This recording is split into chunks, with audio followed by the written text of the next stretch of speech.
नमस्कार, मैं Shailesh Kumar Dubey, chartered accountant by profession. आप सब जानते ही होंगे। आज हम चर्चा कर रहे हैं दो बेसिक टॉपिक्स पे। पहला टॉपिक ये है कि जो आजकल लोगों को नोटिसेस बहुत आ रहे हैं, नोटिसेस से परेशान हैं लोग और उसको कैसे हैंडल किया जाए। जो 2017 में 2018 में जो गलतियाँ जाने अनजाने हो गई, आज उसको भुगतना पड़ रहा है। तब किसी ने नहीं सोचा था कि इस तरह की परेशानी, इस तरह की नोटिसेस, इस तरह के डिमांड्स भविष्य में आएंगे। क्योंकि गवर्नमेंट का उद्देश्य था कि जीएसटी लाने से लोगों को स्ट्रीमलाइन करना है, लोगों के व्यापार को सुगम बनाना है।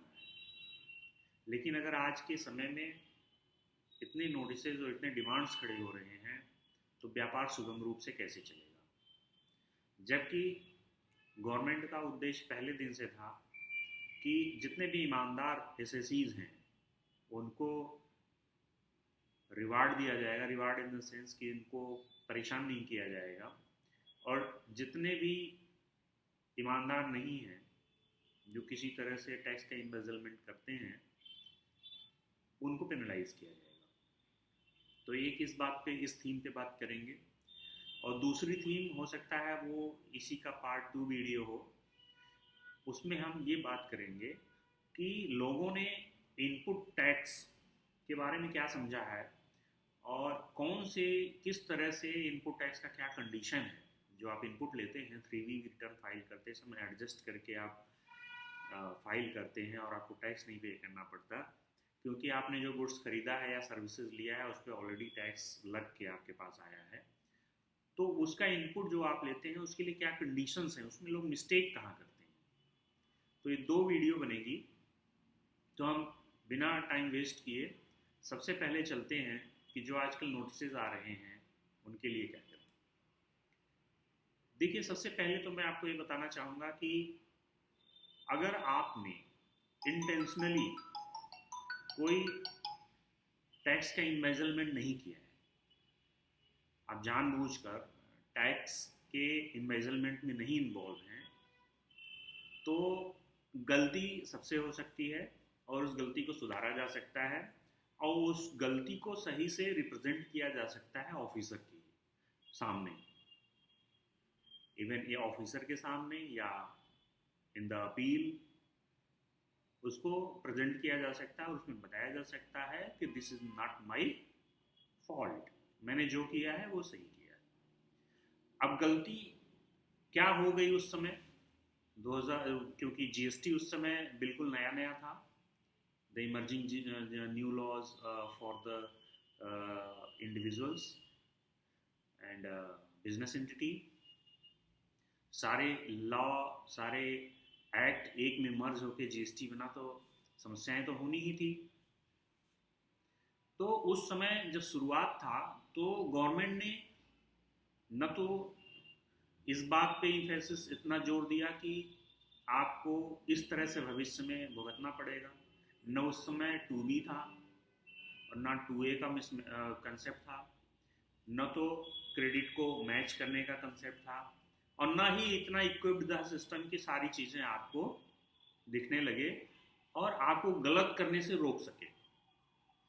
जैसे आज 2B में ऑटो पॉपुलेटेड होके क्रेडिट आता है, जबकि जीएसटी सिस्टम जब इम्प्लीमेंट हुआ था तो उसमें GSTR 1, GSTR 2 और GSTR 3 का कंसेप्ट था, और भी रिटर्न्स हैं। लेकिन ये कंसेप्ट था कि GSTR 1 सप्लायर जिससे आप माल खरीद रहे हैं वो अपलोड करेगा, GSTR 2 में आपके पास पावर है कि आप उसको एक्सेप्ट या रिजेक्ट करेंगे, उसके हिसाब से आपको क्रेडिट मिलेगा, और GSTR 3 में आप टैक्स को, जो आपका नेट टैक्स बनता है, उसको आप पे करेंगे।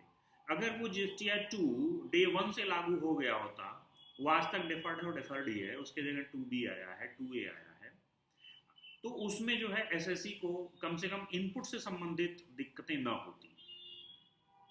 मैं ये नहीं कह रहा हूं कि सरकार की गलती है, लेकिन जब जीएसटी जिस तरह से प्रपोज हुआ था, अगर उसी तरह से प्रपोज रहा होता, उसी तरह से इम्प्लीमेंट हुआ होता, तो शायद समस्याएं कम होती।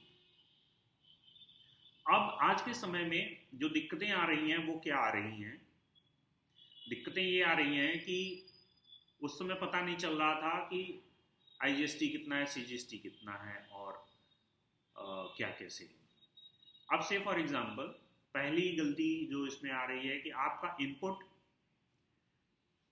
2A में कम आ रहा है और आपने 3B में ज़्यादा ले रखा है, लेकिन आपने जो 3B में लिया है वो सही लिया है। कैसे सही लिया है? क्योंकि आपने इनपुट क्रेडिट के सारे कंडीशन को फुलफिल किया था। इसीलिए मैं पार्ट 2 में इनपुट क्रेडिट लेने के क्या कंडीशंस हैं, क्या लॉ कहता है कि इनपुट क्रेडिट कैसे ले सकते हैं, वो मैं भी डिस्कस करूंगा। तो आपने इनपुट क्रेडिट के जो भी टर्म्स एंड कंडीशंस थे वो आपने ले रखे थे। जैसे कि आपने माल को खरीद रखा था, आपके पास इनवाइस था, आपके पास प्रूफ था कि हमने माल खरीद रखा है, और सामने वाले को आपने पेमेंट भी कर रखा था। अब सामने वाले ने रिटर्न फाइल किया था कि नहीं किया था, इतना check and cross, check and balance उस समय उपलब्ध नहीं था। तो आप अपने पोजीशन में इनवाइस रखे हैं, पेमेंट का डिटेल है आपके पास, आपने बैंक से उसको पेमेंट किया है, कैश में पेमेंट किया है, व्हाटसोएवर, और उसके बेसिस पे आपने क्रेडिट ले रखा है। तो आपके 2A में कम दिख भी रहा है तो डरने की कोई बात नहीं है, आपके पास 3B में अगर उपलब्ध है तो इसका एक अच्छा सा रिप्रेजेंटेशन बनाना है कि महोदय, the officer, belonging officer, we have the invoices in our possession, we have the ability for the receipt of goods in our possession, we have payment within 180 days to the creditors, the proof in our possession, and we have all the credits claimed in 3B is as per the law. इसके संबंध में एक notification भी आया था, circular भी आया था गवर्नमेंट का। उसमें कहा गया था कि आप जो जिससे आपने माल परचेज किया है, अगर उसने किसी भी वजह से रिटर्न फाइल नहीं किया है GSTR 1, या फाइल किया है तो गलत हेड में डाल दिया है, तो आप उससे एक लिखवा के ले लेंगे तो भी हम मान जाएंगे। तो अगर आपका इनपुट 2A में कम दिख रहा है और आपने 3B में ज़्यादा ले रखा है, लेकिन आपके पास सारे इंफॉर्मेशंस हैं, तो घबराने की कोई ज़रूरत नहीं है, आपके पक्ष में ही फैसला। दूसरा कंडीशन,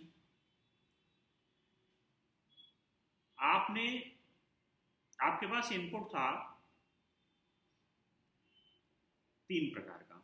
से फॉर एग्जांपल आपके पास ITC था, IGST का 50,000,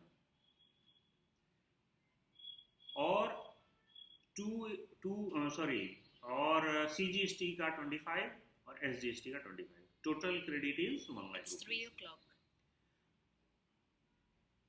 As per 2B, this is different. Say for example कि यही 1 लाख रुपए जो आपने IGST में 50,000 रुपए, CGST में 25,000 रुपए और SGST में 25,000 रुपए दिखाए हैं, वो एज पर 2B डिफरेंट है। डिफरेंट कैसे हो सकता है कि IGST वाला अमाउंट कम हो, CGST SGST वाला ज़्यादा हो, लेकिन टोटल अमाउंट 1 लाख रुपए ही हो। दूसरा कंडीशन हो सकता है कि IGST वाला ज़्यादा हो, CGST SGST वाला कम हो, लेकिन टोटल अमाउंट 1 लाख रुपए ही हो। कुल मिला के कहने का बात यह है कि आपने इनपुट तो अमाउंट तो बिल्कुल ठीक लिया है, 1 लाख रुपए ही लिया है, लेकिन उसका हेड डिफरेंट है। IGST की जगह आपने CGST SGST में ले लिया, या CGST SGST की जगह आपने IGST में ले लिया, गलती तो हो गई। तो अब इसमें क्या हो सकता है? तो इसमें भी यही हो सकता है कि सबसे पहले तो आप अपने सारे डिटेल्स को इकट्ठा कीजिए और अपने प्रोफेशनल से मिलिए, और उसमें फिर ऑप्शन ये होगा कि गवर्नमेंट की कोई रेवेन्यू का लॉस तो नहीं हुआ है, लेकिन प्रेजेंटेशन की बात है कि आप उसको कैसे प्रेजेंट करते हैं, और उसका इम्पैक्ट ये भी देखना पड़ेगा कि आपने आगे लिया है, नहीं लिया है, कैसे लिया है। तीसरा कंडीशन क्या आता है कि आपने GSTR 1 फाइल किया और करस्पॉन्डिंगली GSTR 3 भी फाइल किया।